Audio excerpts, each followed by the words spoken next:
We'll go ahead and begin this evening's meeting. This is the sixth meeting of the year of 2024, and welcome each and every one of you. It's April 2nd, and hopefully you all had a wonderful and spiritually filled and family-oriented Easter weekend.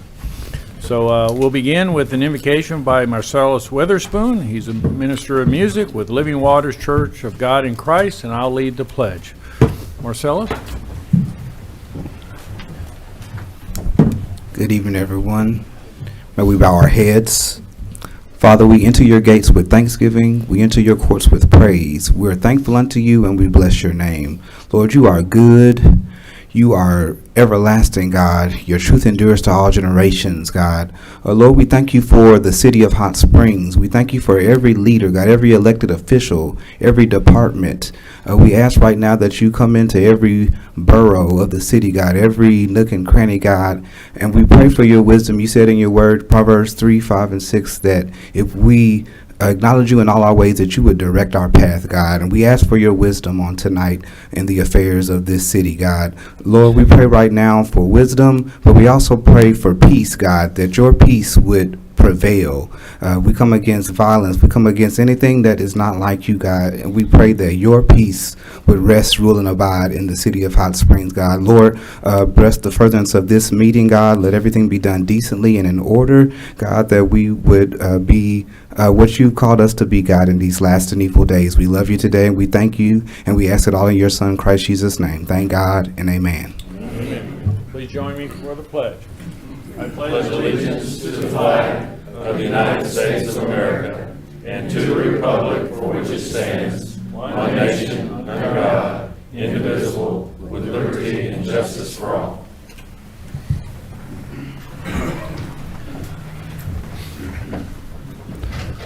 I'll now call this meeting to order. Please call the roll. Director Aaron Holliday. Here. Director Phyllis Beard. Present. Director Marcia Dobbs-Smith. Here. Director Dudley Webb. Here. Director Karen Garcia. Here. Director Steve Trusty. Here. Mayor Pat McCabe. Here. At this time, we'll consider approval of the agenda. Are there any additions, deletions to the agenda, or items to be moved from the consent agenda to new business? I move approval of the agenda as presented. We got a motion to approve, second by Director Trusty. All in favor signify by saying aye. Aye. Opposed, same sign. Agenda is approved. This time we'll consider approval of minutes of 3 meetings, 2 regular and 1 special. Regular meetings on March 5th, 2024, regular meeting March 19th, 2024, and a special held meeting on March 26th, 2024. Are there any additions, deletions, or corrections to the minutes as presented? Hearing none, I'll entertain a motion to approve. So Director moved. Trusty, seconded by Second. Director Dobbs-Smith. All in favor signify by saying aye. Aye. Opposed, same sign. Minutes are approved. Recognition of guests. We have some special guests here today. First, we'll call on Holly Hare with the Child Advocacy Group, the Mercy Child Center. And we have a proclamation to read regarding National Child Abuse and Neglect Prevention Month. So, City of Hot Springs proclamation. Whereas child abuse and neglect are serious problems affecting every segment of our community, and finding solutions requires input and action from everyone. And whereas our children are most valuable resources and will shape the future of Hot Springs. And whereas child abuse can have long-term psychological, emotional, and physical effects that have lasting consequences for victims of abuse. And whereas protective factors are conditions that reduce or eliminate risk and promote the social, emotional, and developmental well-being of children. And whereas active child abuse prevention activities succeed because of the partnerships created between child welfare professionals, education, health, community, and faith-based organizations, businesses, law enforcement agencies, and families. And whereas cities must make every effort to promote programs and activities that create healthy and thriving children and families. And whereas we acknowledge that we must work together as a community to increase awareness about child abuse and contribute to promoting the social, emotional well-being of children and families in a safe, stable, and nurturing environment. And whereas prevention remains the best defense for our children and families. Now, I therefore, Pat McKay, Mayor of the City of Hot Springs, on behalf of the entire Board of Directors, do hereby proclaim April 2024 as National Child Abuse and Neglect Prevention Month in Hot Springs, and urge all citizens to recognize this month by dedicating ourselves to the task of improving the quality of life for all children and families. And witness whereof I hereunto set my hand and cause the seal of the city to be fixed on this second day of April in the year of our Lord 2024. And this is presented to the Cooper Anthony Child Center. Thank you. Thank you.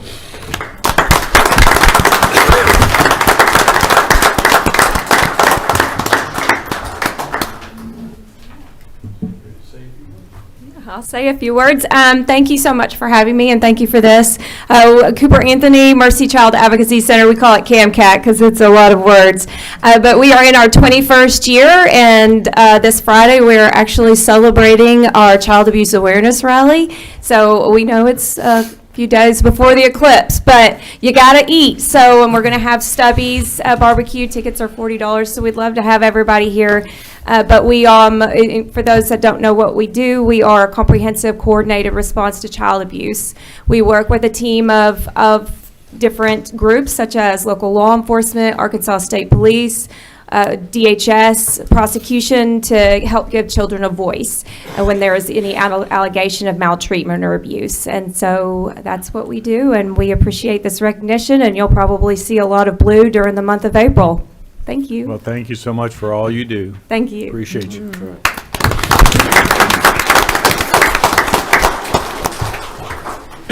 Next, we'll have Mr. Gary Troutman, President and CEO of the Greater Hot Springs Chamber of Commerce and Hot Springs Metro Partnership, and he'll deliver his economic development report. Welcome. Thank you, Mayor. Proud to be here tonight, and thank you all for the time. If I may, I want to recognize our special guests. We've got Gary from our team, Gary Jackson, got our chamber chair, Jared Zeiser, Les Warren from our board, state representative and on our Majestic Committee, Austin Coleman from Congressman Westerman's office, Cole from our team, Todd Warple from our board, Sam Stathakis, who leads our chamber pack, and Dr. Jack Porter, who's going to join me in just a minute for a report. So I'll lead with the good news. We were thrilled on Friday.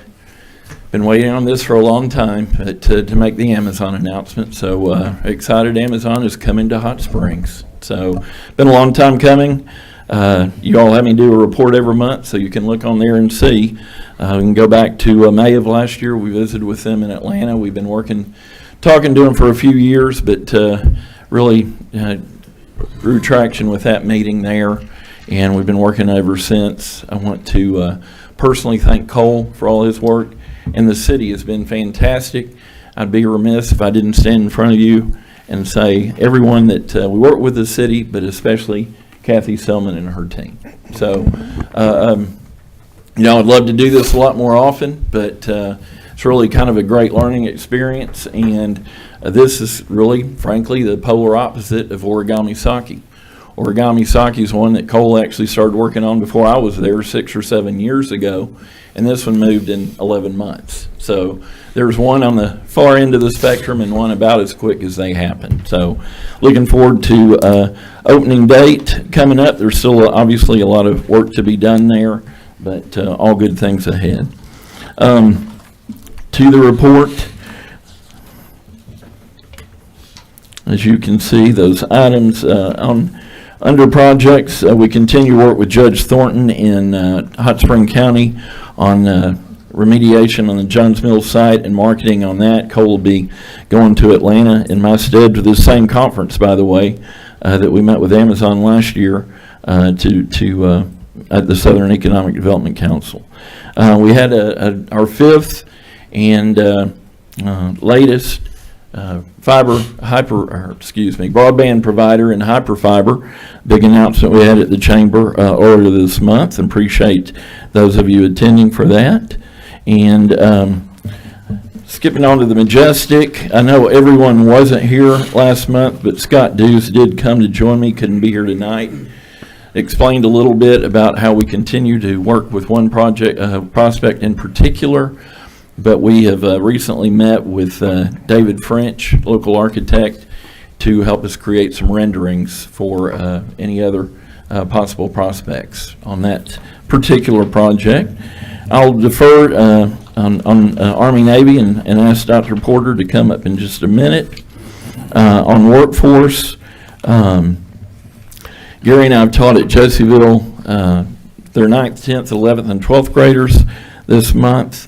We've met with Allison Lewis, who has just moved to town from Jonesboro, a great addition to Hot Springs. She's working with us, talking about different workforce grants that may be out there. Gary and I participated in a career training education showcase at Hot Springs High. And I wish Dr. Ross could be here tonight. A very exciting announcement that CHI St. Vincent's is partnering with Morehouse School of Medicine in Atlanta. So we're going to have a lot of residents here, physician residents in Hot Springs. Hopefully they will, like so many of us, fall in love with Hot Springs and decide to stay here, but definitely an upper hand in recruitment of new physicians to town. So commend Dr. Ross and all his folks there at CHI St. Vincent. That was a nice event at Garvin Gardens. I want to tell you a moment of both humor and seriousness. I took that career readiness certificate test. I took the pre-test when I saw you last time, and I was worn out because I took it earlier in the day and came and reported. I took the real thing the other day, and it was 3 hours and 15 minutes worth. But it's a great test that we need to get more of our industry involved in. People ask me, why would I want to take that? And I said, well, pretend you're the HR director at U.S. Steel, and your resume list looks like this. Well, if you send folks for this certification, you quickly find out who is better qualified for the job, and you also cut down your resume stack substantially. So this is something we're going to be pushing for our local companies. I let ACT know that I'd taken it, and they immediately said we're going to incorporate that into best practices. We feel like city and community leaders should be taking this test if they're going to be talking about what it is they're doing. We were in Hot Springs High this past Monday. We're in Mountain Pine on Wednesday with their 9th through 12th graders, and we finish the year and the semester at Cutter on Friday. That doesn't mean we're done. It just means Gary and I are done. We're going to be bringing our local companies in, panels of 4, to talk to seniors the remainder of this semester for jobs in Hot Springs. Just a recap of general activities. Sake Fest went fantastically. Congratulations to Origami Sake, to Steve Arison and the whole Visit Hot Springs team. We had a site visit with Summit Utilities. We nominated 4 candidates for Arkansas Businesses 4 Under 40, 40 Under 40. Understand they're about to make those announcements. The state high school basketball championships were again phenomenal success. We met with our economic development partners in Arkadelphia, Malvern, and Village in Arkadelphia. Dr. Porter presented to the Leadership Arkansas group, who we had in town this past month, on the Army-Navy Hospital. Cole presented on downtown development. We had an off-site meeting with Sigma Supply. We appreciate Chief Harverton came and talked to our Metro Partnership Board to tell us about the eclipse, and suddenly that's only just a few days away. Cole and I both continue to talk to or participate in the Broadband Committee Challenge and make sure that we're doing our best by Garland County and Hot Springs. Vicki and I attended the Malvern Chamber Banquet. Something you might be interested in, current Board of Realtors President Carol Bales has agreed to be our chair of the Metro Partnership for 2026. I need to go back and do the research. It's tough with Rita gone, but she may be our first female chair of the Metro Partnership. So very proud of that. She was honored to serve. Spring break has been an especially big success in Arkansas, with Arkansas and both Texas and Oklahoma sharing a couple weeks there. St. Patrick's Day Parade was also a big success. Steve Trusty, National Park College National Champions, the Nighthawks. That is a fantastic event, or achievement by them, so we congratulate them. We had an off-site visit with Arkansas Beverage. I know that a lot of you, Director Garcia, Director Webb, Bill and I were at the Honey Baked Ham corporate grand opening, but we had their local one and a ribbon cutting here just last week. Garland County Judge Mahoney, Daryl Mahoney, was our speaker at Rotary, filled us in about the success of Our Roads Now. I've told several people in the last few days you only have to drive some back roads from Hot Springs High to Greenwood and St. Louis to see a bunch of new roads. So congratulations to you all for that. And please don't forget the partnership was key and the chamber were key in that election. We attended the groundbreaking at Red Bud Hall. National Park College just had great story after great story last week. We had a group, and I'm going to plant a seed now as I'm about to wrap up. We had a group from Indiana called Make My Move that visited with us at the chamber that is wonderful in recruiting. And I want to paint a picture that, let's say Dell Computer was here. They're obviously not. They're in Austin, Texas. But they present like everyone can work from home. Not everyone can, but several can. So they sell Hot Springs to folks across the country and say, you can work for Dell, but live here in Hot Springs.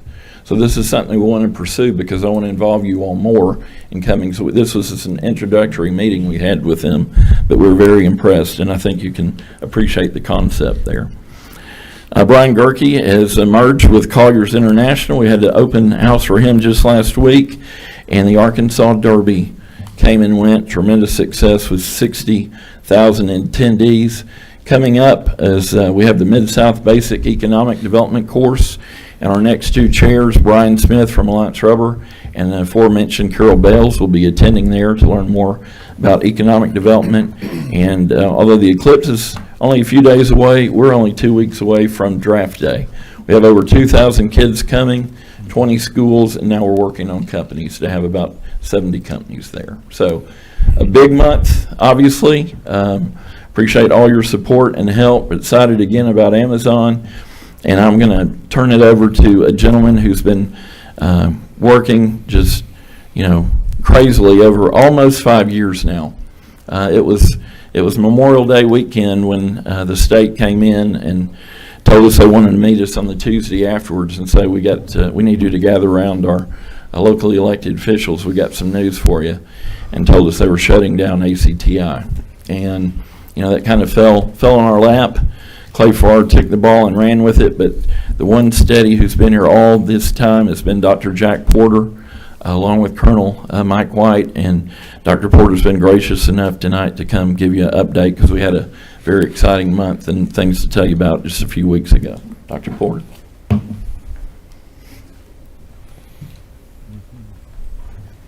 Well, I appreciate the opportunity to come give you a brief briefing on where we are now, but I do want to give you just a little bit of history. The hospital complex continues to be problematic to the city of Hot Springs and to the national park.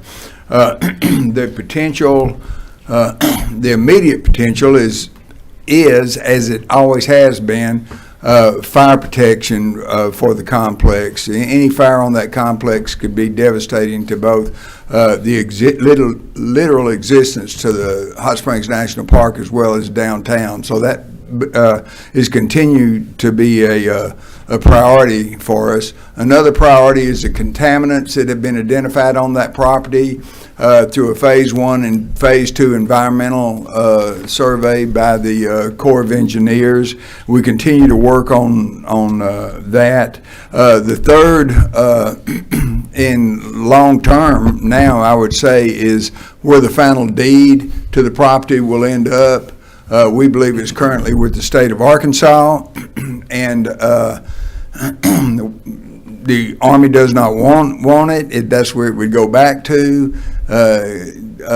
GSA cannot take it as long as the contaminants are there. So till those issues are resolved, it's going to stay where it is right now with those complications. What has happened, the good news is we work through these long-term problems. The good news is that through the office of Bruce Westerman, he introduced into the National Defense Authorization Act a section of that would allow the Department of Defense to fund up to $2.75 million for fire and security protection on that. That would go through the Department of Defense to an office called the Office of Local Defense Community Cooperation. The section that he put into the NDAA required them to come down here. So on March 5th, we had a great meeting with a lot of stakeholders involved who we had not met before. They included the Department of Defense, the Department of Army, the Corps of Engineers, the GSA, along with, they met with the governor's office before they came here, along with our local delegation, our state representatives. And so there's a portal by which that the money can be granted. The state has to apply for that grant. That portal will be open to the state once the state decides who is going to be in charge of that. And that is yet to be decided, what agency is going to be decided. Hopefully that's going to be decided this week. Once that happens, it's a kind of a lengthy process. The director of the OLDCC, the Office of Local Defense, was required to come down here. He was somewhat skeptical of the chance of getting that grant money, just because that it was authorized, and I understand now it's been appropriated. It still has to go through a process of that being applied for and they accepting that grant. It's a lengthy process. It has to be done by June, I understand. The appropriations to be made by February. And so we will find out. We're in the currently we're trying to find out how that's going to work and who's going to be responsible and how expeditiously they can fill the requirements that are necessary to do that. But if that happens, then that will give the state the opportunity to get federal funding to continue the security that they have supplied for the last 2 years out of state coffers to get that done. So that's where we are right now in the short term, to try to give us 3 to 5 years of financing to ensure the security on the property while we still weave through the very complicated, very complicated process of determining what so many jurisdictions involved here on the federal level and what responsibilities that they have and how they can interact and how they should interact. And so that's where we are as of this March report. Any questions of Jack or Gary? Director Garcia. Thank you, Mayor. Yes, sir, thank you both for these updates. Regarding this decision expected on who is in charge, who will be making that, who will make the decision of who's in charge this week? Who's in charge of on the state level will be the responsibility of the governor's office. And quite frankly, we have very little contact with the governor's office. So we do not know. I'm working through divisions within the state or departments within the state as I inquire about that. The Office of Rehabilitation Services has initiated that initial, I guess, they've started the process. I have received an email that they are going to be meeting this week to make the final determination on who that will be. So I have no idea. So as I find out, if you give me a call, I'll be happy to tell you. Thank you very much. And I had a question for Gary too, when he's ready. Okay. You mentioned the renderings at the Majestic. Is that renderings for this potential prospect from Texas, or is that just? No, it's really. What is? No, Director Garcia, it's really kind of more of a vision of what our committee has thought that it should be. And frankly, that's to capture the I won't say newness because it's new, but it's new to Hot Springs, the whole mountain bike motif, and something along those lines that would be particularly attractive to that crowd, because that's something that we don't have, that's perfectly suited for them. So that's something we have in mind. We want to develop and explore further. Thank you. Thank you. Any additional questions? Director Webb? Thank you, Mayor. Thank you, Dr. Jack, Mr. Gary, for giving a report this evening. A couple of questions for Dr. Jack, excuse me. The first one, in your opinion, where should the deed for this property land? And, in game, why is this the best for the property in Hot Springs? If I had my vision, it would be the deed land back into the Department of the Interior. That's where it was birthed. That's where it came out of. Regardless of what happens, this property is in the National Park Reserve, or was in the Federal Reserve before it became a national park. It cannot be sold. So you will not see, I have been pretty much assured that private development will not happen on this property, because it cannot be sold. It's sitting on the aquifer of the National Park Service. It's a danger to the waters of the national park, and so that would be where I would like to see it go back, is the place that it was birthed. It's the safest place. The state does not want it. For whatever reason, should have gone back to the Department of the Army according to the initial deed.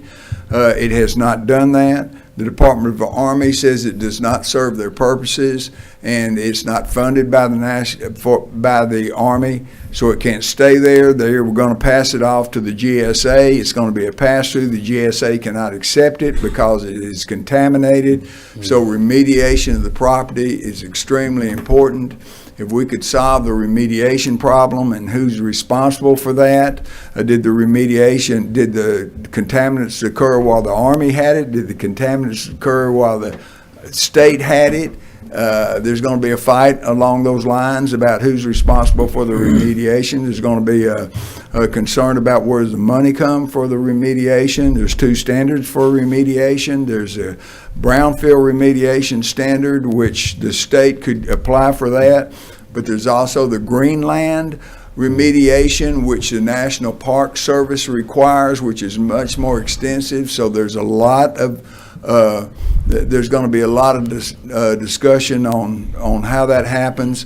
Bottom line to what you said is, I would like to see it revert back to the Department of Interior. Remember that we're not dealing with the big building that everybody sees and that's all everybody talks about. We're talking about 30 buildings on 20 acres, 6 to 9 of which are in a position are a great threat, should fire happen, a great threat to downtown Hot Springs.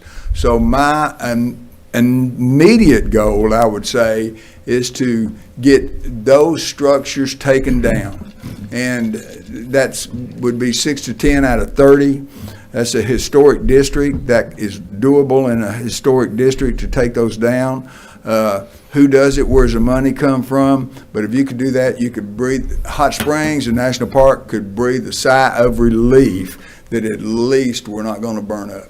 Well, you had mentioned there was somewhere around $2.75 million, right? Was that money federal within the Department of Interior? And if the deed were to be reverted back to the Department of Interior, would they be able to allocate those funds to provide that money does remediation? not come from the Department of Interior. That money comes from the Department of Defense through an office in the Pentagon called the Office of Local Defense Community Cooperation. They are a granting agency of the Department of Defense that can grant to, let's say in this case, the state of Arkansas. Should Arkansas apply for the grant and meet the qualifications of the grant, then they can allocate that money to the state to be used exclusively for fire and for protection. Currently, the state of Arkansas is contracted with an independent organization for protection of that property. That protection is not up to a standard that I would say is anywhere adequate. It's a minimal standard, but at least it's there, and it certainly has cut down on the amount of trespassing, vagrancy, and destruction of the properties. But it hadn't stopped it. Thank you. Any additional questions of board members? Hearing none. Thank you. Appreciate your report. Mayor, just like to again publicly thank Dr. Porter. There's almost 5 years, and we couldn't put a timetable on the amount of time he spent on this over that time. So thank you, Dr. Thank Porter. you.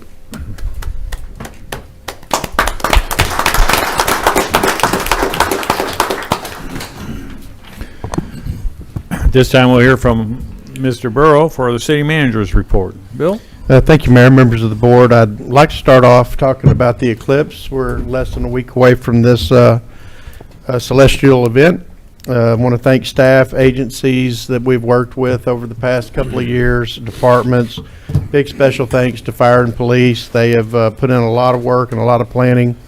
And whether we have 5,000 people that visit us or 500,000, we're as prepared as we can be. So looking forward to a good event. Let's hope that we have some sunshine like we had today and not yesterday. All city offices except public safety and the airport will be closed for the eclipse on Monday, April the 8th.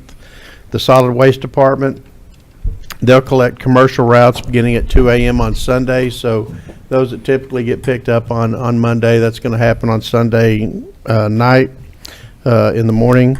Monday solid waste residential routes and Earth Angel recycling, those are going to run as scheduled on that day. However, the routes are going to start at 2 a.m. So we're going to try to get more information out. We're doing code reds and different things. If you're on a Monday route, you need to have your solid waste out by Sunday evening, because they're going to run about 2 a.m. on those routes. Get off the streets before traffic starts coming. People start waking up and getting back out. Citizens on Monday that typically would come to the transfer station, it's going to be closed on that Monday as well. Intercity transit, our buses and paratransit will be running, but the transportation depot itself will be closed. So we've got a lot of our offices that'll be closed, trying to take as many vehicles off the roads as possible. I can tell you we do have a tremendous amount of employees that'll be working. We'll have our command center geared up over at our central fire station, and we'll be manning different stations there. If you want to know more about the eclipse buzz that's happening, you can go to www.cityhs.net/2024 eclipse, and it'll give you information about things that are happening and in the city and what we're doing as well. Stories in the Park, the Garland County Library, in association with Hot Springs Park and Trails Department, is providing Stories in the Park event at 10:30 Tuesday, April the 16th at Entergy Park. That's over on 530 Lake Park Drive. Everyone is welcome. It's a free public event, so Stories in the Park will be happening at Entergy Park at 10:30 April the 16th. I want to talk about the drug take back through our police station. That's something that they do annually. The drug take back will be from 10 a.m. to 2 p.m. Saturday, April the 27th at the Hot Springs Police Department. Individuals are invited to bring their unwanted or expired prescription medications for proper disposal. If individuals can't make it to this event, the police department's front lobby is home to a permanent take back structure or area that they can take those drugs back. That's available from 8 a.m. to 4 p.m. every day. But again, 10 to 2, Saturday, April the 27th. Hot Springs Police Department's Overdose Response Team is hosting its 3rd annual Overdose Response Conference Thursday and Friday, August 8th through the 9th at the Oaklawn Racing Casino Resort or Oaklawn Hot Springs. The conference will feature speakers, Director of Arkansas Opioid Recovery Partnership, Director Kirk Lane, and the National Peer Recovery Alliance, Jimmy McGill, Director of the Arkansas Peer and Recovery Services, Casey Copeland, and several others will be there. All are welcome to attend the conference, and for more information or to reserve a spot, again, you can go to our website, cityhs.net/overdose-response 2024. These will be flashing up on buttons as well that you'll be able to get to that information. Something that's been very popular over the past couple of days, Denny, I think they told me at one point yesterday we had about 40 dump trucks lined up. I don't know if that's completely accurate, but there were several over there. We have a free regrind giveaway that's happening from April 1st to the 30th, all this month, until we're out. This is free asphalt regrind millings. They'll be available to the public for pickup from April 1st to the 30th while supplies last. We have a gentleman over there from 8 a.m. to noon, Monday through Friday. This will not be happening on Monday, April the 8th. The address is 443 Leewood, and City of Hot Springs Street Divisions will be loading that material in appropriate vehicles, dump trucks preferably, or trailers that have a solid size, at least 1 foot in height. The city will not be responsible for any damage during the loading process. It's all of the mills from us paving this year, pretty good size amount, but it's something that I can tell you that it'll be gone by the end of the month, if not well before then. Annual spring flings coming up April 27th and 28th. This is the Solid Waste Department working through the West Central Regional Solid Waste Management District. Their locations will be in all 6 districts, and again, this is the free collection of bulky items and those kind of items with different sites all through the city. Again, cityhs.net/solid waste events, or you can contact them at 501-321-6911. Household hazardous waste is coming up right behind that on May the 18th. Again, that's part of our solid waste district. This will be out at the fairgrounds from 8 a.m. to 1 p.m. And for more information, you can get to our website again at Solid Waste or SW Events. To celebrate Arbor Day, the City of Hot Springs Urban Forestry and Stormwater Divisions are partnering with the Garland County Library to provide free seedlings to the community from 11 to 1 on Monday, April the 22nd at the Garland County Library. The tree seedlings offered will consist of cherry bark oak, Shumard oak, and bald cypress. This is a limit of 3 seedlings per person. That's always been a really big event. Our urban forester, Alan Bates, can be reached at 501-651-7733 for those that are watching. Hopefully that's on the screen. And then recently, Hot Springs Parks and Trails was presented a check for $80,000 from the Outdoor Recreation Grant Funding from the Arkansas Department of Parks and Heritage and Tourism. This funding will allow the Hot Springs Parks and Trails to construct Phase 2 of Velocity Park, which is our bike pump track over on Valley Street. We had our new restroom installed just the other day. March 19th, a new restroom was installed near the Velocity Park. It's a carbon copy of the one that we had up at David Watkins Memorial Park. So that's really starting to take shape and something that we really needed kind of in that section of the Greenway. We have one at Hollywood Park and one at the Depot, and this is one there that'll be on Runyon Street. Parks and Trails Department hosted their Spring Tykes, Trikes, and Trails event on March the 19th. They had about 30% participants that went all the way down the Greenway and back up. It was really neat to see all of these young trail riders out there. They had a great time. 2 participants received a free bicycle and helmet, so they were very excited. And then finally, our Washita Water Treatment Plant, we've got a backwash tank up there that has been there for quite some time, 1968. It's a double elevated backwash tank. The renovations that we've done on this particular tank included a new catwalk, dry ladder, a wet ladder, in addition to some other modern safety considerations. This tank also received a new coat of paint on the inside and out, 6.5 to 9.5 mils of white and cadet blue hydroflon paint that has a shelf life of about 15 to 20 years. Was completed on my birthday, March the 11th. They didn't name it after me, though. The health department tests have come back, so we'll be putting that tank back into operation real soon. That's an integral part of our current Ouachita water treatment plant. So we're glad to see that done.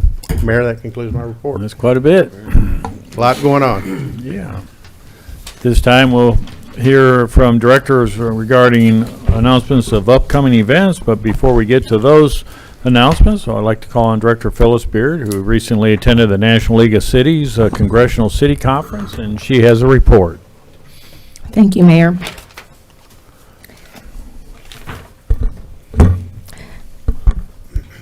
I am so glad that I didn't miss the conference, even though the train ride was rough. And on the way home, I missed my connection. I had to spend the night in Chicago, compliments of Amtrak. I caught COVID while I was away, but since then I've had 2 negative test results. And I wanted to say these conferences are essential to our success as elected officials.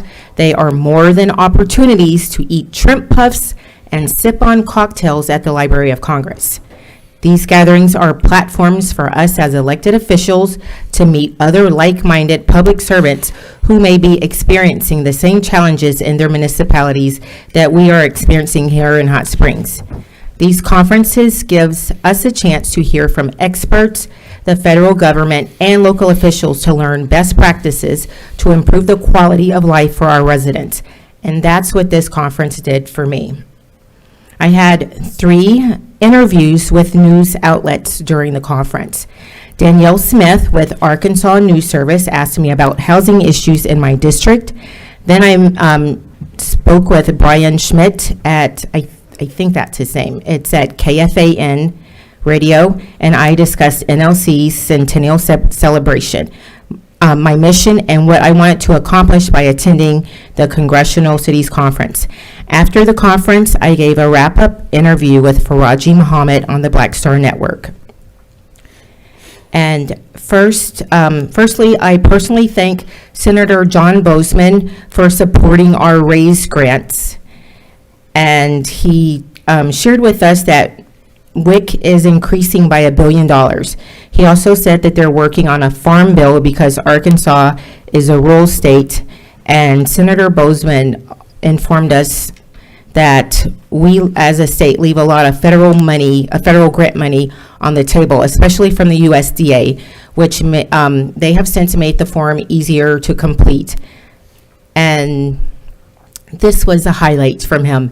He told me to tell you all that he loves Hot Springs and let him know if there's anything he can do to help us. And this is a picture of me thanking him. And see that guy in the background? That's Laney Harris of Texarkana. He's been to Washington probably 20 times, but he knows all the back ways and the alleyways, and he knows like all the secrets of the Capitol. Well, not the secrets, but he knows his way around the Capitol. And then also we met with Steve Womack, which I think he's very generous with this time, I would say, because he's a former mayor. He's very happy that, very excited to see us when we come to Washington. And he spoke of the, at the time when he was the only Republican in the delegation, they always wanted the best for Arkansas. He also told us that should the Republicans take back the Senate, then the Arkansas delegation will have the most enviable congressional set of leaders because each one of them will chair a position. And then the next thing I wanted to speak of is the grants. This is, the topic of grants came up in the Small Cities Council.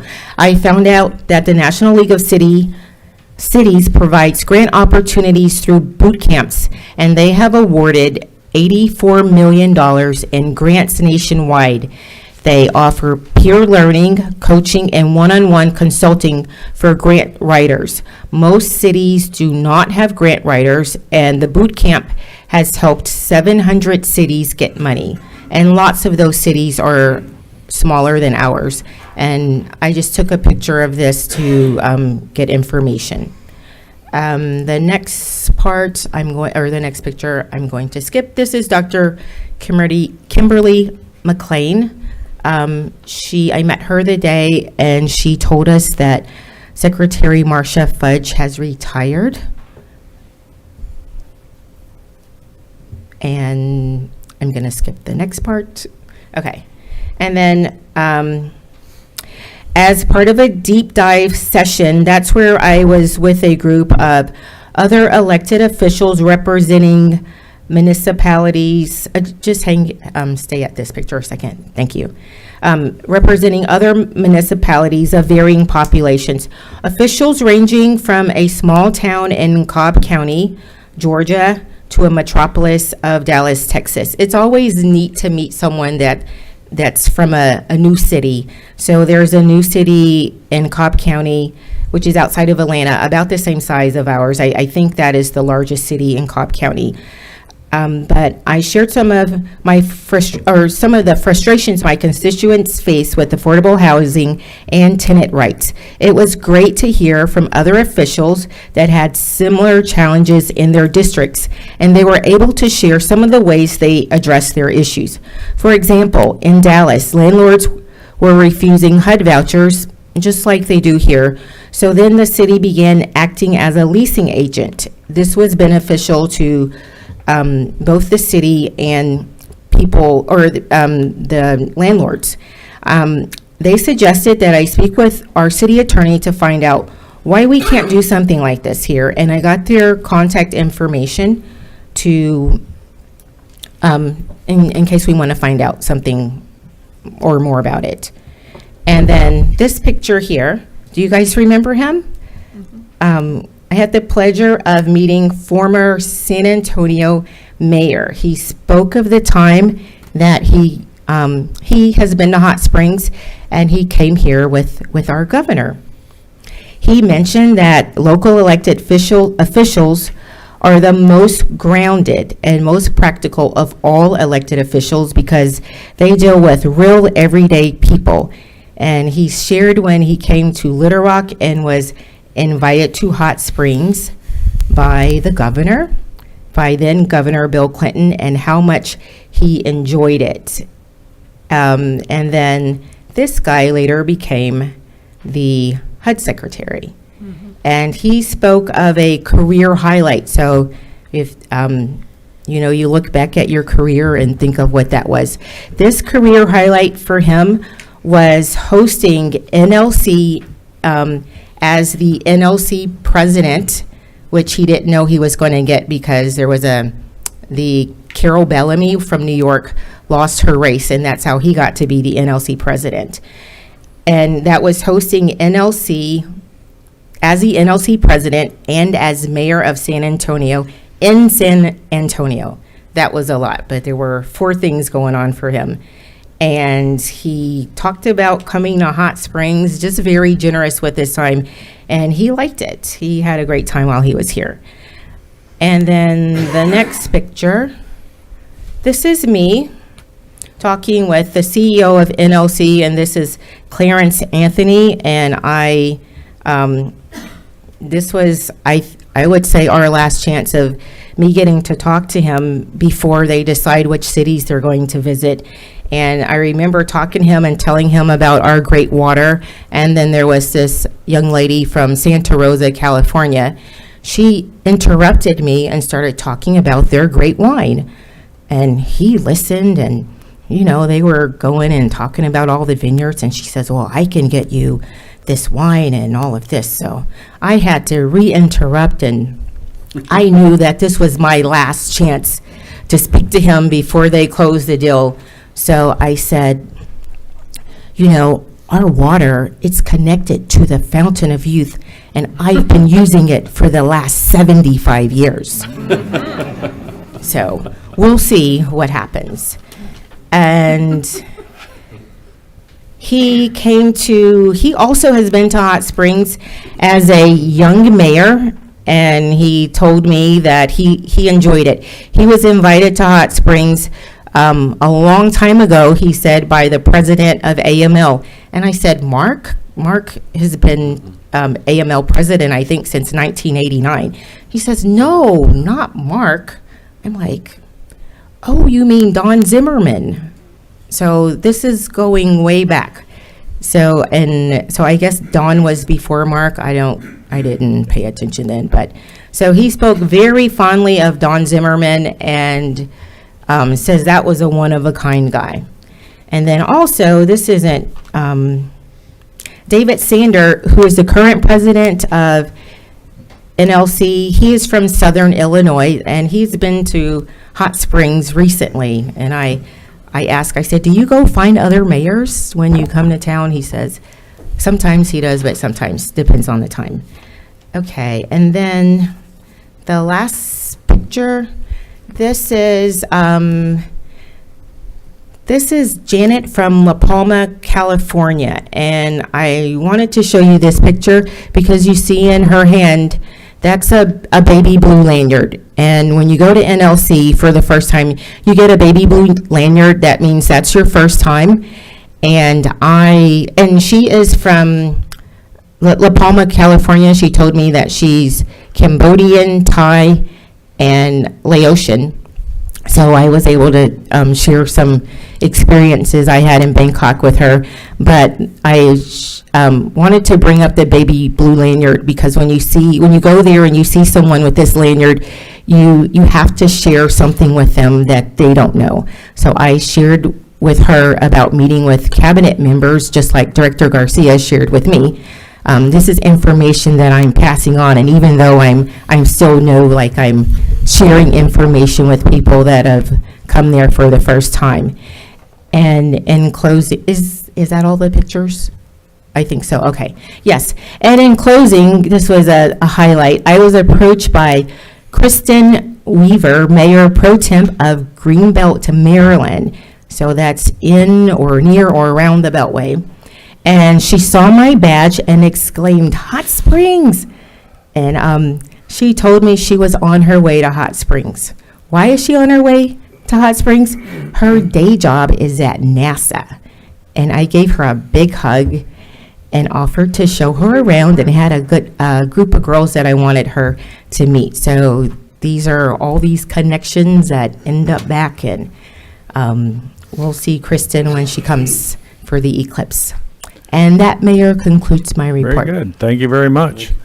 Other directors have announcements of upcoming events? Director Garcia. Thank you, Mayor. I just wanted to remind everyone that a very important deadline is approaching because our income taxes are due April 15th.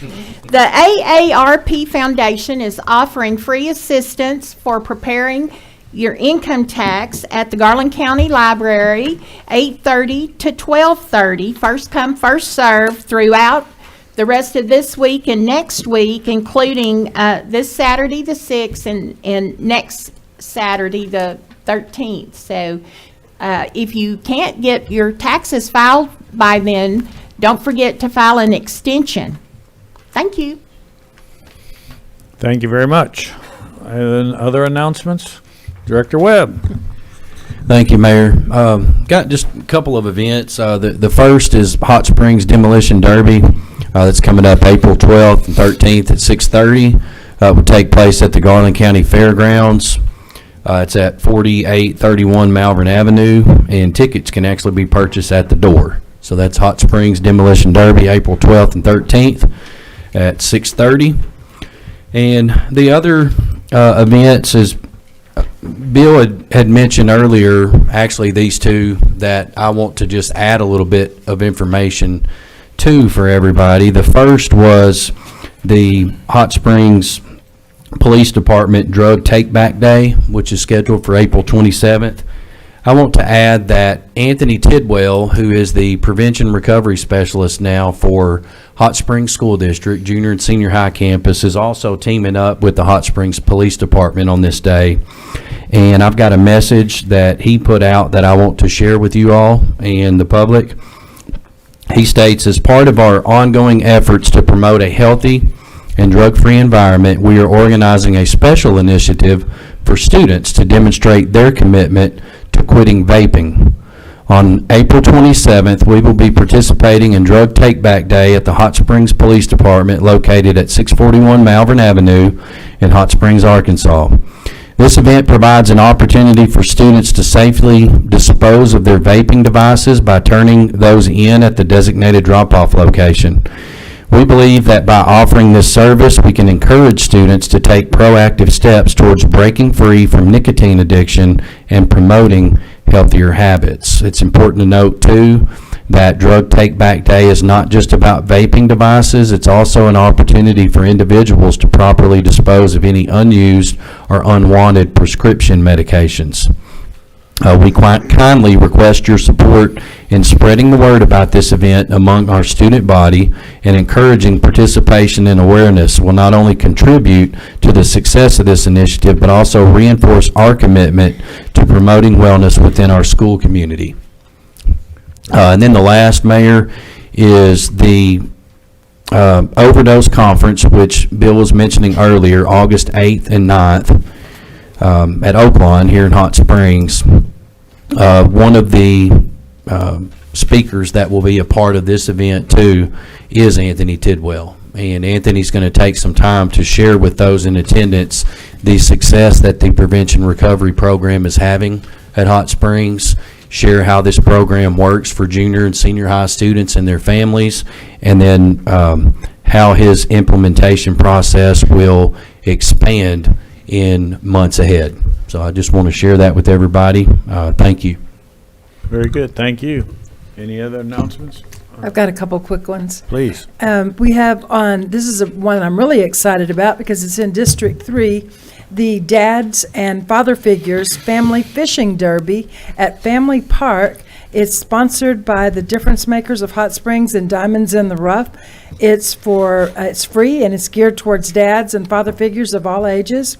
And also, tagging on with what our chamber president said, we've got the Magic Springs Job Fair Saturday, April 13th at 10 a.m. You can get a little bit of a leg up and go to Magic Springs site and apply today. It's for people, they have full-time, part-time, and spare time positions. So if you're looking to make a little money, the Magic Springs is doing a job fair. Thank you, Mayor.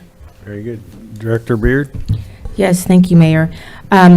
Myself, JP Esther Dixon, and JP Thomas Anderson, with the NAACP, who has partnered with us, we are inviting everyone to attend the centennial anniversary of the Friendship Cemetery. This is tomorrow. The Friendship Cemetery is located on the corner of Hollywood Avenue and Shady Grove Road, and this was established on April 3rd, 1923. Around 2,000 African Americans are said to be interned there, and we hope you can join us. The plaque presentation is tomorrow, which is the 100th centennial, on April 3rd at 2 p.m. And then there is a cemetery cleanup day on April 20th at 9 a.m. And we are looking for tools and equipment, rakes, trimmers, battery-operated lawnmowers, garbage bags, or the convention center has already donated 100 large garbage bags. Anything that you can do to help would be greatly appreciated. And you can contact myself at 501-635-5457, or Marcellus Weatherspoon, the branch president of the NAACP, at 501-463-6866. Thank you. Very good, thank you. Director Holliday? Thank you so much. Okay, so we all know the eclipse is coming, but there's a great festival taking place in conjunction with the eclipse. It's Atlas Obscura's Ecliptic Festival, which is also the 20th anniversary of the Valley of the Vapors Independent Music Festival. So it, I think, makes a lot of us feel kind of old that that's been around for 20 years. But it's going to be a really great thing. It's a 4-day festival out at Cedar Glades, April 5th through 9th, or 5th through 8th, pardon me. More information can be on lowkeyarts.org. Low Key Arts is the nonprofit who puts on this event and has been putting on VOV for the last 20 years. So definitely take a look at that. Thanks. Thank you. Director Trustee, do you have absolutely nothing to offer? Nothing tonight, thank you. Nothing tonight, my goodness. You and I are in the same boat, so thank you for all those reports. At this time, we're going to move on to the consent agenda. These are items that do not merit individual discussion, and so we vote on them en masse. So I'll entertain a motion to approve the consent agenda as presented. So moved. Director Dobb Smith, seconded by Director Trustee. All in favor, signify by saying aye. Aye. Opposed, same sign. Consent agenda is adopted. We have a number of appointments that were contained within the consent agenda. We had the Hot Springs Arts Advisory Committee, Kenneth Blackwelder, Thomas Bolton, Elizabeth Colgrove, Kara Hunter, June Simmons, Ellie Vega, and Amanda Mitchell. If any of those individuals are in the audience, please rise. They are. Very good. Well, thank you so much. And if my memory serves me correctly, Amanda Mitchell she's in Leadership Hot Springs. Am I right on that? So we appreciate those within that program stepping out and helping in these selected positions. Within the Hot Springs Historic District Commission, we had Cindy Rogers and Chris Shepard. Is Cindy or Chris here? They're not here. Within the Hot Springs Parks and Trails Advisory Committee, we had Mr. Kyle Clem. I see Kyle there. Kyle, again, he's in the Leadership Hot Springs class, and he stepped out to give back. My son and Kyle played t-ball, and they were at the boys' club when we had dirt fields and weeds. So that was way back previous century. Then Hot Springs Civil Service Commission, Mr. Sam Stathakis Jr. I see Sam here. Thank you, Sam, for returning. Within the Hot Springs Planning Commission, we have Bill Lamont, Rick Ramick, Garrett Collier, Corey Scott, Ashley Campbell, and Doretha Yates. I know a number of them are here. Can you all rise, please? Thank you very much. Garrett Collier is another young individual who's thrown his hat in the ring to be involved, and we appreciate that. And as a result of him, by his virtue of his position, he tried to get on one committee, and because he got on maybe the wrong one, he got a second slot. So we'll go ahead with that as well. The Hot Springs Board of Adjustment and Appeals and the Hot Springs Board of Zoning Adjustments. Garrett Collier again, William Byer Harding, and Renee Williams. So appreciate each of you and willingness to serve. And then item 10, which was a new pumper truck for the fire department, we approved $821,376.99.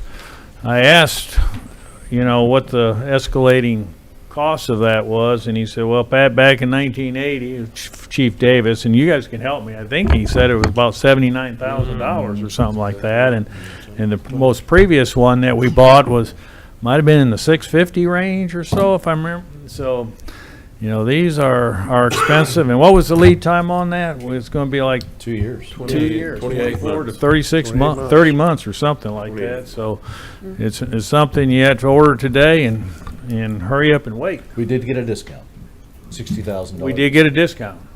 That's good. Prepaid. Prepaid. Point of information. Yes. Mayor. Thank you. I just want to point out too, it's probably an honest mistake, but on that page before the. Yeah, I just got to point it out. Rosa. Okay. Raza. Yeah, Raza, Animal Control Advisory. Is Raza here? No, Raza.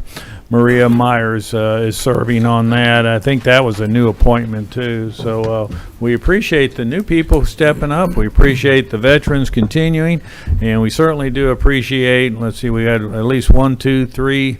really younger people, young adults, I should call them. So we thank them for their willingness to serve. Well, we're going on to new business. We only have 2 action items under new business. The first is to consider Resolution R-24-68. Now, ask City Attorney to read by title. Resolution R-24-68, a resolution approving Community Development Advisory Committee prioritized recommendations for fiscal year 2024 Community Development Block Grant Annual Action Plan. That concludes your reading, Mayor. If you would entertain a motion second to adopt. Motion to adopt. So moved. Second. I'm going to go with Director Dobb-Smith and Director Webb. And Ms. Kathy Salmon, Director of Planning and Development, will provide one of 2 reports tonight. Thank you. Good evening. Because this is a recommendation from your Community Development Advisory Committee, I'd like to begin by recognizing those members of your Community Development Advisory Committee. Becca Clark, Alice Marie Marshall, Mike Kumnock, Mark Menifee, and Chairman Larry Williams. They do more than just put this list together. They work on community development and community development block grant related items throughout the year. And because they work quietly, you don't hear much from them or about them. And I want to make sure that you remember who these people are. So Very good. I want to begin with 3 numbers. 17, 375, and thousand, and $786,759.65. So how do those all come together in this matter? I'm going to tell you a little bit about that. Hot Springs has been an entitlement grantee of the United States Department of Housing and Urban Development, HUD, Community Development Block Grant, CDBG program for many, many years. Authorization of CDBG funds is contingent upon submission and acceptance of an annual action plan detailing how funds will be spent. The annual action plans are due no later than 60 days following an announcement of fiscal year CDBG allocations. And failure to submit that action plan by the deadline automatically forfeits grant funds allocated during that fiscal year. Without a 2024 appropriations bill, HUD cannot allocate CDBG funding, so while some years by now we know what that allocation will be, this year we do not know. Preliminary approval of a prioritized list of community development block grant applications enables us to focus our limited resources on completing statutory requirements to further qualify projects and submit an annual action plan within 60 days of an allocation announcement. We advertised that applications would be accepted through December 7th and February 2nd of 2024. The open application period was widely advertised, including Sentinel Record notices, a press release, online at cityhs.net, at public meetings, and we direct emailed individuals, organizations, and prior applicants. 17, that's the first number we talked about. We have 17 eligible applications for this money this year. As always, community need far exceeds the likely grant amount. And as I mentioned, we don't have that number yet from HUD, so we've tried to conservatively predict what the allocation might be in 2024, and 375,000, that second number, is where we landed. Now, it could be more, that would be great. It could be less, that would be not so great. But for now, we're using an artificial 375,000 as a possible number. The applicant requests, however, total that third number, $786,759.85. $2,000,000.65, more than twice what we're predicting for program year 2024's allocation. Those eligible applications were made available for review and comment on cityhs.net. They were available in the Planning and Development Department beginning February 8th. A duly advertised public hearing before your Community Development Advisory Committee was held on March 7th, 2024, at which time applicants presented projects and answered questions, public comments were heard, and following discussion, the advisory committee unanimously recommended by their 4-0 vote a list of projects in a prioritized order to you. Of course, the order that you choose is entirely up to you. But your committee has spent a lot of time looking at the applications, determining eligibility, listening to public comment, and this is their recommendation to you. Should the actual grant, the allocation, exceed the total amount requested in the 17 applications, and this is a highly unlikely circumstance, but imagine if that happened. Any unallocated excess funds is proposed in your resolution shall be reserved for neighborhood and economic development infrastructure improvements, where such funds may be used for eligible projects, or CDAC may recommend other actions to the Board of Directors.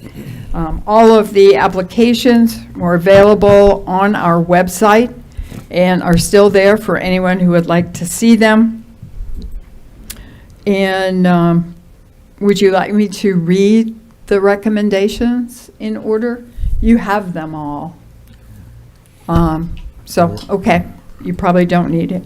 But anyway, the $375,000 number is reached somewhere around priority number 9.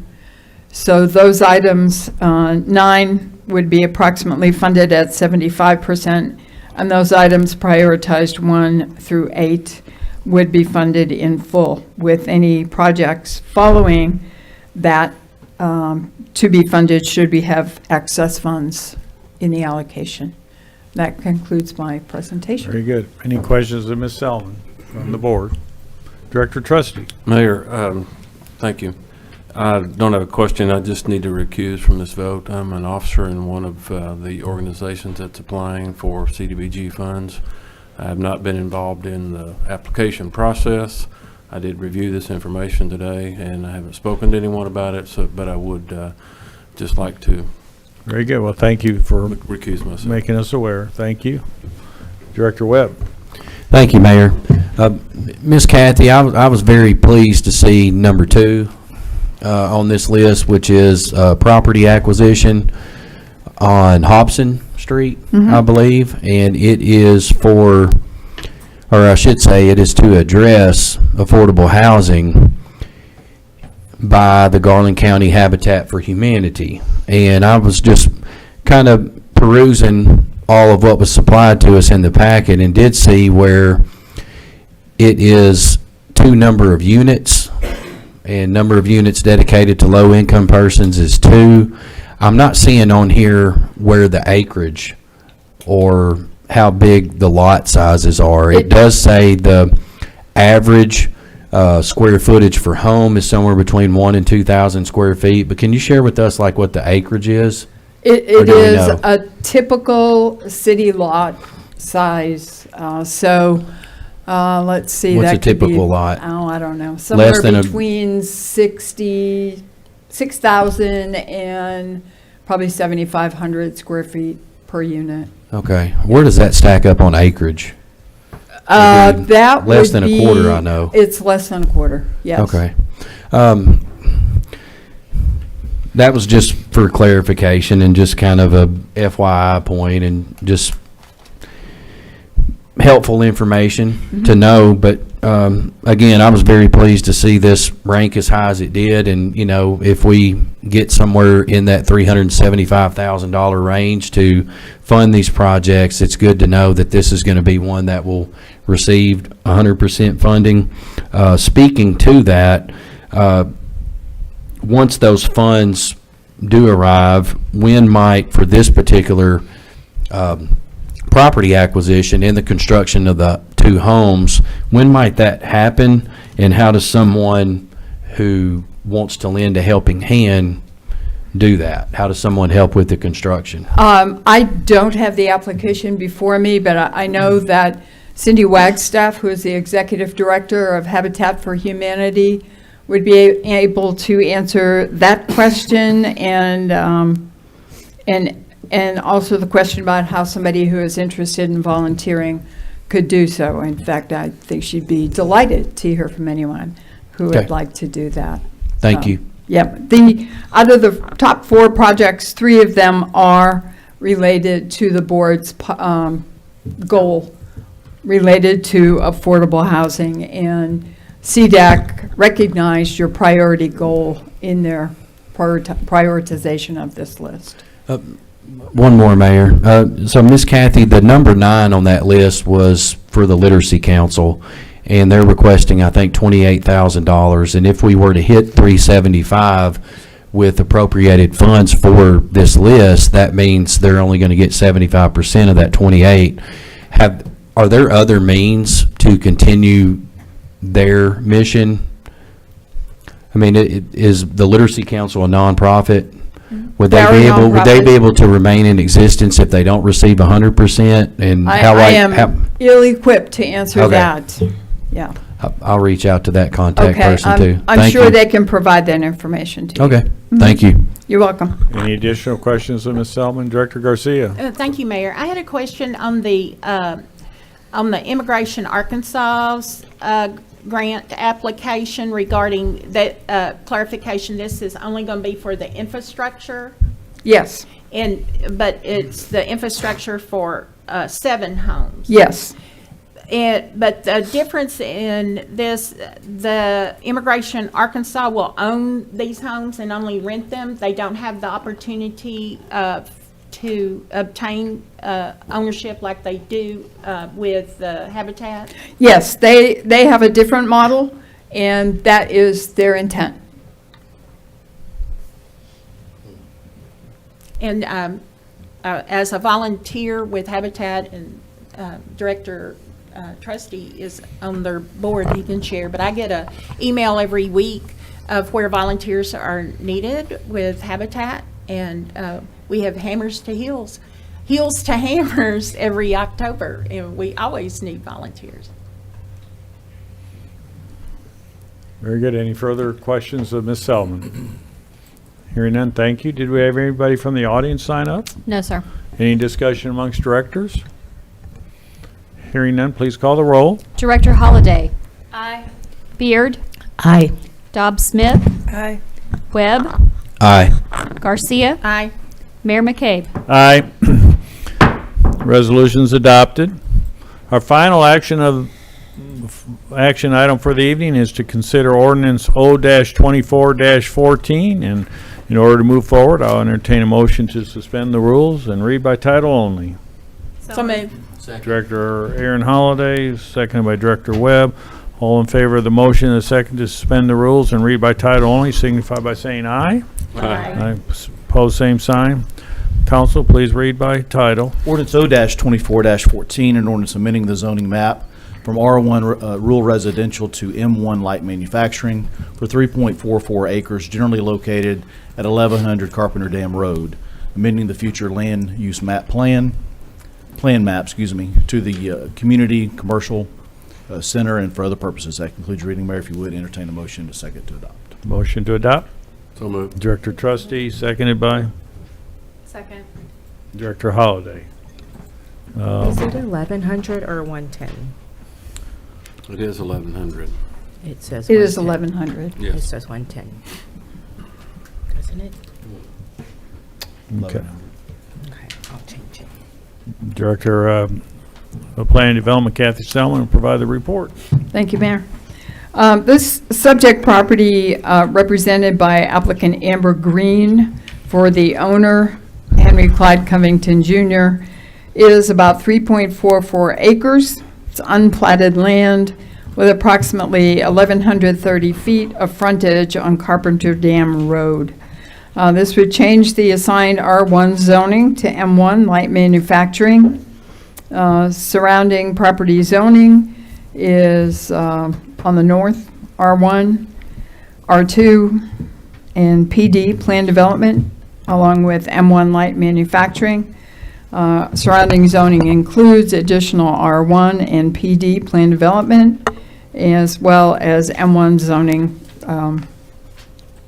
The uses in the area are other undeveloped land, and this whole thing is bounded by Carpenter Dam Road.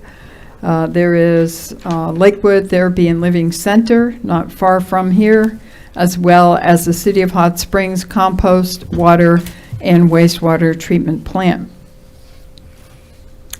The zoning code, Hot Springs Code, sections 16 to 11E1, states in part that Planning Commission shall make a specific finding as to whether the change demonstrates compatibility with surrounding development or zoning, is consistent with the objectives of the zoning code, implements an approved city plan, responds to a significant change in the surrounding physical, economic, land use, or other condition, fulfills a demonstrated public need for land so zoned, or corrects an error in previous city action. The proposed request applicant submitted a narrative in support which states there are no residential homes within a quarter mile from this property. It's surrounded by industry properties such as City of Hot Springs Sewer Treatment Plant, owned by the City of Hot Springs, a solar panel field owned by the City of Hot Springs, Entergy Arkansas, and the Arkansas State Highway Commission. Rezoning would benefit the City of Hot Springs and the local community by increased revenues. The future of the subject property has a future land use classification of residential suburban, which is not compatible with the requested M1 light manufacturing zoning. Surrounding properties have future land use designations of convenient commercial center. So the future land use map designation of convenience commercial center would give the subject property a consistent future land use classification and would be consistent with the majority of non-residential properties in the area. The staff finding to Planning Commission is that the applicant has successfully demonstrated that the standards for favorable consideration are met per Hot Springs Code. Planning Commission is able to establish a basis for recommendation to the Board of Directors that the proposed change demonstrates compatibility with surrounding development and zoning. With a future land use plan map amendment to convenience commercial center, the subject property would have a consistent land use designation with the majority of the surrounding non-residential properties in the area. The staff recommendation to Planning Commission is to recommend that the Board of Directors adopt an ordinance amending the zoning map by designating the subject property M1 light manufacturing because the change demonstrates compatibility with surrounding development and zoning, and the change is consistent with the objectives of the zoning code as required by Hot Springs Code Section 16 to 11E. Planning Commission, at their duly advertised public meeting on March 7th, 2024, voted 6-0. Commissioner Gerke recused for conflict. After calling for testimony and considering the record, to accept staff report findings and to recommend approving this request, assigning M1 light manufacturing zone district and approving a future land use plan map amendment to community commercial center for land generally known as 1100 Carpenter Dam Road. And that concludes the presentation. Any questions of Ms. Selman? Director Trusty. Thank you, Mayor. Kathy, is Mr. Covington the sole owner of this property? And the reason I ask is on our ordinance amendment, project names Henry Clyde Covington Jr. and Rob something. And it cuts off there, so I can't tell what that is. You have more information before you than I do. The primary applicant is generally the person listed Okay. first, and so he would likely be the primary Okay, owner. thank you.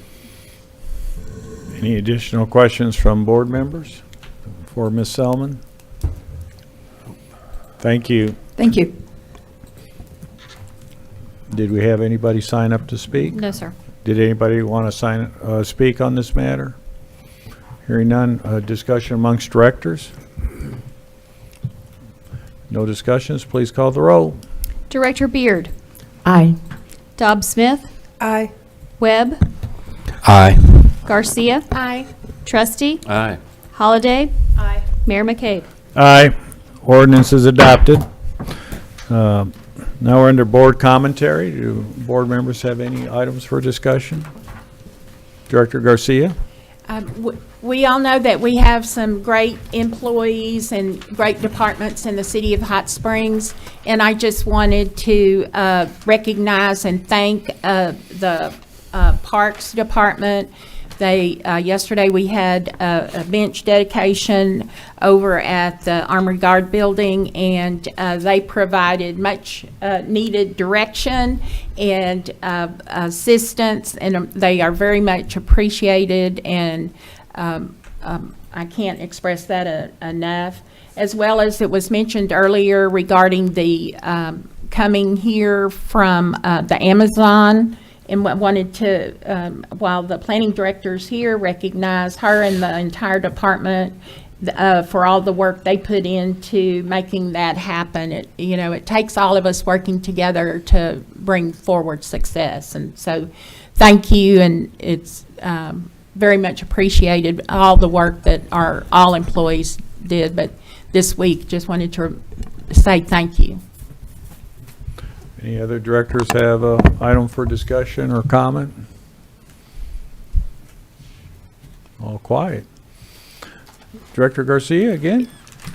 Sir, if there is not any further No, discussion, do you have some discussion? I'll give everybody a chance. You just did. I know, and then it's my turn. That's why I asked if you Just want to have. double up on Mr. Troutman and Metro Partnership's efforts on the last mile facility.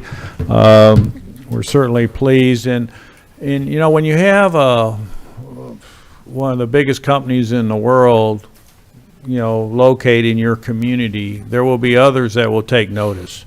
And other big companies will take notice, and they're going to say, what is this thing going on in Hot Springs? I recognize it's a last mile facility. It's not some huge hub, but at the same time, they located here. They had their own strategic plan. They could have located this anywhere. They could have maybe located it down the street or at Highway 7 and Interstate 30. They could have located it elsewhere, but they located it here. And so that puts us on the map for others to say what's happening here, and is there a match within their strategic plan in Hot Springs, for Hot Springs. So I'm very excited about this, because these don't happen just in like a singular event.